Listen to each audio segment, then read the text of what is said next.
हरे राम हरे कृष्ण। श्रीमद् वाल्मीकि रामायण के अयोध्या कांड के 65वें सर की कथा करेंगे।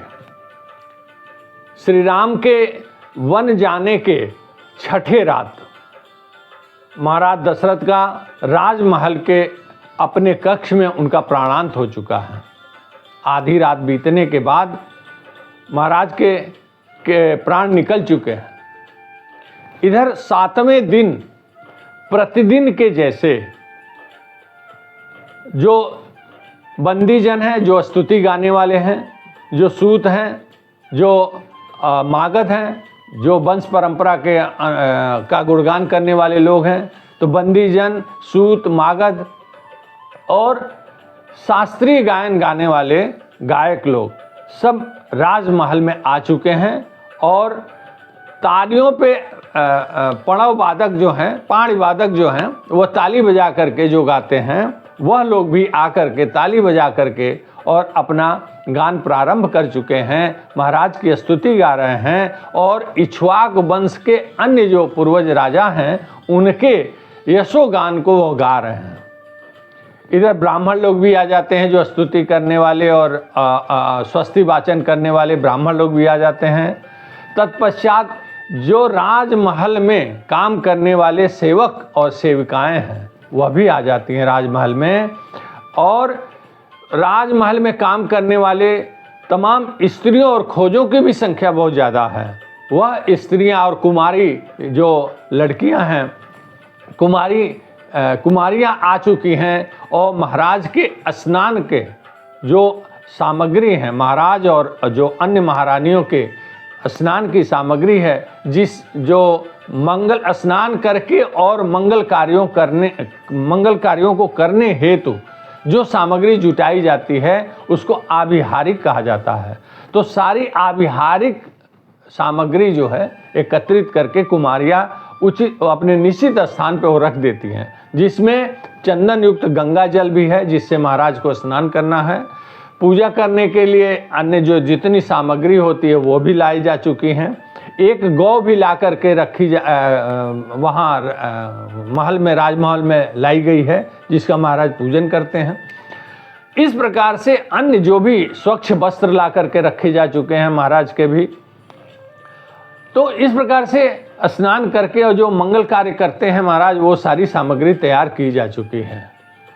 उधर जो राजभवन के अंदर, राजमहल के अंदर जो पशु पक्षी शुक हैं, जो तोते हैं, वह जग गए हैं और जग करके चहक रहे हैं और वह कलरव कर रहे हैं। इसके अलावा जो राजमहल के आसपास के पेड़ है उस पे जितने पक्षियां बैठे हुए हैं वह भी कलरव कर रहे हैं। सूर्योदय का समय हो चुका है।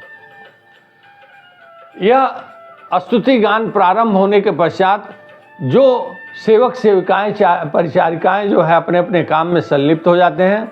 उधर समय होने के, सूर्योदय होने के पश्चात जो समय महाराज के निकलने का होता था, वह महाराज अभी तक बाहर नहीं आए हैं।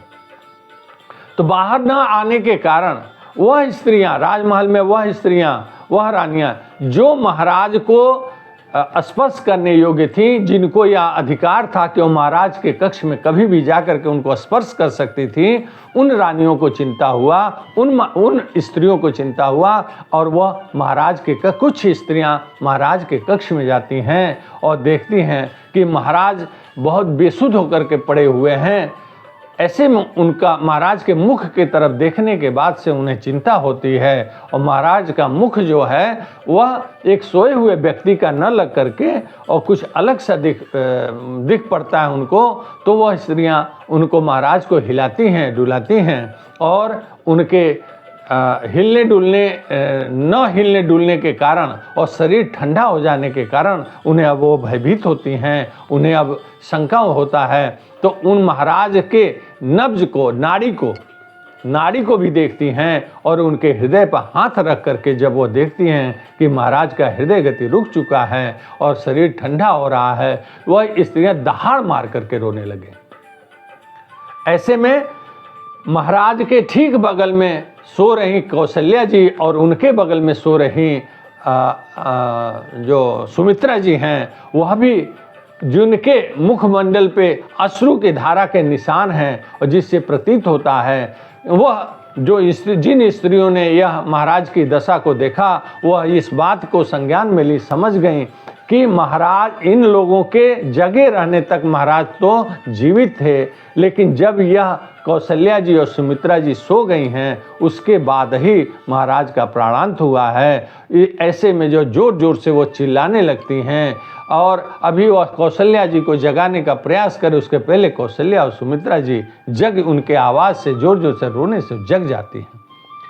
कौशल्या जी अपना हाथ बढ़ा करके महाराज के शरीर पर हाथ फेरती हैं। स्पर्श करने के बाद से महाराज का जो शरीर ठंडा जो देख करके और दहाड़ मार करके रोने लगती हैं और कौशल्या, सुमित्रा जी और उन स्त्रियों के रोने के वजह से पूरा राजभवन में, राजमहल के अंदर अन्य जो भी कर्मचारी गण हैं, अन्य जो भी सेवक हैं, परिचारक हैं और जो उनके अन्य कैकेयी सहित अन्य रानियां हैं वह सब लोग उधर से दौड़ पड़ती हैं, चिंता मग्न होकर के दौड़ पड़ती हैं महाराज के कक्ष की ओर और कैकेयी सहित अन्य रानियां भी आकर के महाराज की स्थिति को देख करके रोने लगती हैं, जोर जोर से रोने लगती हैं। कौशल्या जी रोते रोते अचेत होकर जमीन पर, पृथ्वी पर गिर पड़ती हैं। कौशल्या जी गिर पड़ती हैं और सुमित्रा की भी वही दशा है, वह भी जमीन पर वहाँ गिर जाती हैं। कौशल्या, महर्षि वाल्मीकि लिखते हैं कि कौशल्या जी इस प्रकार से जमीन पर पड़ी हुई हैं, उस पे धूल में लोटते लोटते शांत हो गई, जैसे फर्श पे कोई मरी हुई नागिन पड़ी हुई। वो छटपटा करके और शांत होकर के वहीं सी फर्श पे पड़ी हुई है।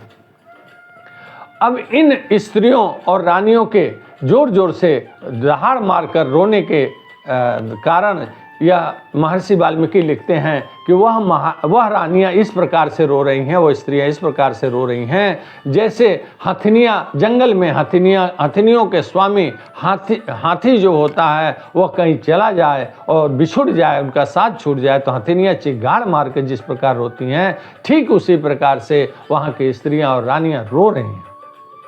अब उनका रोदन सुन करके राजभवन के अंदर, राजमहल के अंदर जो मागध, सूत, बंदीजन और ब्राह्मण स्तुति कर रहे थे वह सारा कुछ बंद हो जाता है, गायन भी बंद हो जाता है और वादन भी बंद हो जाता है और राजमहल के अंदर सन्नाटा छा जाता है, शोक मग्न हो जाता है, सारी आनंद वहाँ से दूर चली जाती है। जो आनंदमय रहता था राजमहल वह आज शोक में डूब गया और सभी लोग रोते बिलखते हुए दिखाई दे रहे हैं। अन्य मनुष्य जो भी राजमहल के बाहर हैं वह भी महाराज की इस दशा को जानने के उत्सुक होकर के, शोकमग्न होकर के और राजमहल की तरफ सब दौड़ पड़ते हैं और यहाँ महाराज के पास जो भी उनको रानियां और उनकी परिजन स्त्रियां हैं वह कोई उनका हाथ पकड़ के, कोई उनका शरीर छू करके, स्पर्श करके और दहाड़ मार मार के रो रही हैं। 65वां सर्ग यहीं समाप्त होता है। अगली कथा हम 66वें सर्ग की करेंगे।